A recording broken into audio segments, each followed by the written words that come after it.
Chet Holmgren has the potential to be the guy who finally ends the Thunder's infinite rebuild. He's a defensive and offensive game changer, but now we'll have to wait another year to see him in action. He suffered a season-ending injury during an off-season game, but let's go over how this can actually be a good scenario for him. If you like deep dive NBA videos like this one, make sure to subscribe to get more sent to your feed. Also, they take a lot of effort to make, so liking the video would be greatly appreciated. With his season already called off, Chet has now a ton of opportunity to fix the biggest weaknesses in his game and strengthening what he's already good at.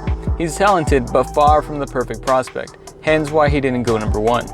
You might think an injury so early in the career of a 7-foot rail-thin center spells doom for the rest of his career, but this is a golden opportunity not only for him, but his team, the Thunder, as well. Let's go over how good Chet is already. He's brimming with offensive talent. His height and length lets him score over opponents. He has ball handling ability to take opposing slow bigs off the bounce, and of course, like most unicorns, he can connect from deep, hitting 39% of his three-point attempts in college. He isn't a slouch defensively either. In fact, he had an insane impact on that end, to the point that he could potentially contend for a Defensive Player of the Year in the NBA. There was one other historically dominant big man in college that we can compare Chet to, Anthony Davis. Davis was a player we have never seen before, just like Chet, a big with guard skills that can shut down the opposing team's offense. He easily led his team to a college title, and now is a superstar with an NBA ring. Comparing both players in college on a 100 possession basis reveals how close their impact really was. Per 100 possessions, AD had 26.7 points per game, 19.5 rebounds per game, 2.4 assists, 8.8 blocks, and 2.5 steals. Chet had 28.4 points, 20 rebounds, 3.8 assists, 7.4 blocks, and 1.5 steals.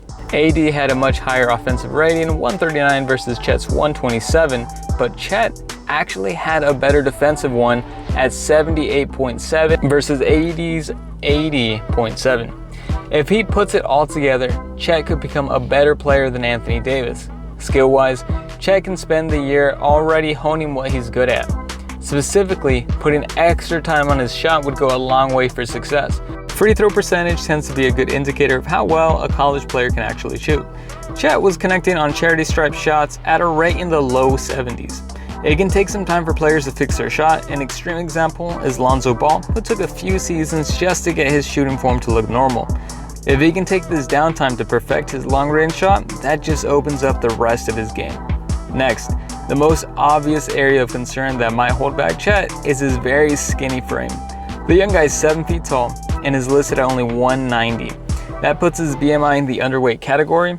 And now, while BMI isn't always the best because it doesn't take into account body composition and muscle mass, let's be frank, Chet doesn't have much of any muscle on his body, so it's a fair stat here. Packing on muscle won't just go a long way to help him create a healthy career, but it would also make the game easier for him. He looked overwhelming when he could get his way, like in his first summer league game. He had 23 points and 6 blocks, but he also looked overwhelmed by fellow rookie Kenny Lofton Jr., a 280, 6'7" big in his second game, not having the strength to battle Kenny in the paints. Having a full year off would allow Chet to strengthen and put on more muscle. A healthy rate for weight gain at his height would be about 1 pound per week. The slow approach allows a maximal muscle growth and minimal fat gain. If spent 6 months bulking up, he could put on upwards of 24 lean pounds. If he can stay disciplined, that means an entire year to potentially have one of the biggest player body transformations ever. He already has the tools, skills, and intangibles to take over games. The added muscle just means being able to get to his spots even easier, while also battling it out with other NBA behemoths defensively. A prime example is Giannis. The Greek freak was as skinny as they come when he was drafted. The talent was obvious, but he wasn't strong enough to make full use of it. Now, with the hard work packing on muscle, he's the most unstoppable player in the league around the rim. Finally, the last point is that the Thunder may have a potential cornerstone in Chet, but a running mate for him seals the deal. Josh Giddey has shown signs of being special, but he's still young. And Shai is already a star, but getting close to his prime and might not be willing to wait out a rebuild. Losing Chet means another year of tanking. If the Thunder can manage to get the top pick next year, they can create a monstrous twin tower lineup with prospect Victor Wembanyama. He's a 7'3" giant with as much skill as Chet, being able to defend, shoot, score inside, and handle the ball. Those two big guys, along with 6'8" point guard Josh Giddey, would serve as the team's identity, overwhelming opposing defenses with sheer size and creating mismatches for slower plotting big men. Personally, watching a team go through a long-taking process is frustrating, but seeing those two players together might be the best option available for Oklahoma to catapult them into instant contention.